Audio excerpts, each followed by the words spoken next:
start in cross side. We spent a lot of time, like our last series before sweeping was passing guard, and then before that it was wrestling, so I'm not going to harp too much on passing guard. Alright, so if I want to attack this arm, it doesn't really matter where the arm's at, so to speak, as much as how I position my body on my opponent. Rule number one when we're talking about subs, don't waste your time trying to force a submission. Like, I can sit up here and I can lean back and I can grab this wrist and try to punch it down to the mat and stuff like that. But the reality is, if it's hard, we're probably not doing it right. Okay, so when I get to cross-side, if I'm just sitting here, I'll literally just sit here, rest, and hopefully I've gotten a takedown or pass the guard or sweeps. I've got points, right? This is MMA. The ref will warn me before he stands it up. It's really his job to do something, not mine. So don't worry about taking time to gain positioning and pressure. Alright, so if I want to attack this arm, one of the easiest ways to do this for a topside key lock, right, is I like punching my arm as deep into the armpit as I can, and I take this hand, I'm going to put it on my ear. Mikey, try to push me away. Okay? Mikey, try to push me away. When you completely collapse a joint, it's very difficult for them to open it back up. Okay? I'm going to come here and in my ear. Once I get like this, now I can reach over, grab the wrist, and start getting a control point.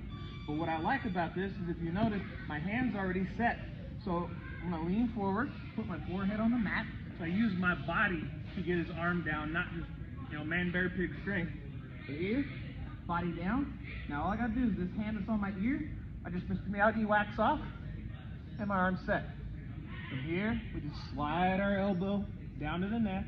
And if you got this right, so I got his elbow pretty tight to his side, we should be able to motorcycle, rev our forearms and not really need anything else. So I'm nice and tight here.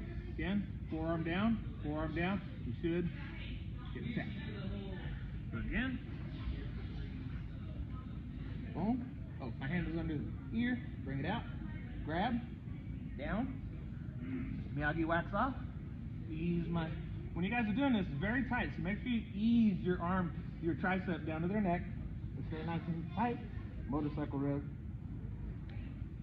Questions, comments on that? All right, 1, 2, 3. Let's say I do want you guys to go through the process of setting up your key lock if you don't mind, okay? So let's just say, for argument's sake, I'm here, he goes to straighten his arm out. Let him. So I'm going to trap his arm, I keep my belly heavy on his chest, I slide my, oh, sorry, Mikey, you okay? I slide my hand down to the wrist, my forearm is directly under the elbow. The paintbrush submission is much harder to get in a gi because it's harder to see where the elbow's at, so you kind of just got to feel it as they straighten their arm out. I grip hard here, and we just start applying pressure. It's called a paintbrush. You'll never get this. If you do, it's going to be on a low-level opponent, but we're going to go ahead and practice it anyway because it sets us up for our next submission. Okay? Questions, comments on that? All right, 1, 2, 3. Now, what we're going to deal with, and some of you guys are already dealing with, they will turn their thumb down and bring their arm in, just like this. That's fine. We got to go from being forward to back. Otherwise, we're going to clench this arm, and there's a strong possibility for a roll. So I bring my hips back. Now, from here, I don't like standing up for arm bars. I teach it. I talked to you guys one last week, if I remember correctly. It's just not something I'm a fan of. I like being connected to people and smashing. Okay? So what I want you guys to do from here, we're going to get on our toes. I'm going to hook this shoulder. And as I hook the shoulder and get up on my toes, so all my weight's on him, I'm going to cut the corner and pull him up. As I pull him up, I'm going to switch which arms surrounding the arm. I'm just going to get up on my knees. And what you can't see is my forearm is inside his armpit like this. So if my chest is driving pressure down here, the blades of my forearms are cutting into his lungs quite badly. It's very, very painful if you do this right. Most of you guys have done this. So I traded out my arms, right? And I'm just kind of, sorry, Mike, I'm just kind of settling on it. If you are going to train fully, as in like take both your knees off the ground, make sure you warn your buddies so that they can brace their rib cage, okay? From here, I grab the wrist, grab my own wrist.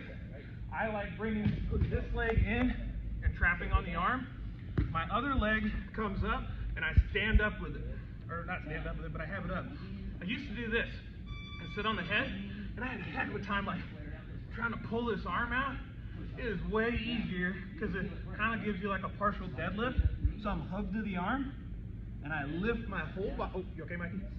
I lift my whole body, then turn to finish this up. Very painful, very effective. So again, we were in that paintbrush. He brings his arm down. I'm like, all right, cool. Walk around, switch my arm, settle, pin his bottom arm if you can. Other foot flat, I'm hugged tight.